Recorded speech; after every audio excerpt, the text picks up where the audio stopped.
दृढताका साथ अनुसरण गर्दै पार्टी विधानलाई इमानदारीका साथ पालना गर्नेछु। पदीय जिम्मेवारीमा रहँदा वा नरहँदा पार्टीको गोपनीयता तथा एकता जोगाउँदै स्वच्छ एवं नैतिक आचरण युक्त जीवन बिताउनेछु। नेपाली क्रान्ति जिन्दाबाद मार्क्सवाद लेनिनवाद जिन्दाबाद जनताको बहुदलीय जनवाद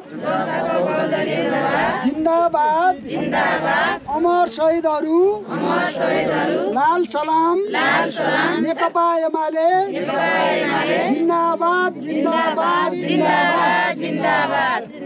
अब हाम्रो गान्धीजीको माग सम्झेर तपाईले काम गर्नुहुनेछ, सधैँ आउनुहुनेछ। ल सबैलाई धन्यवाद।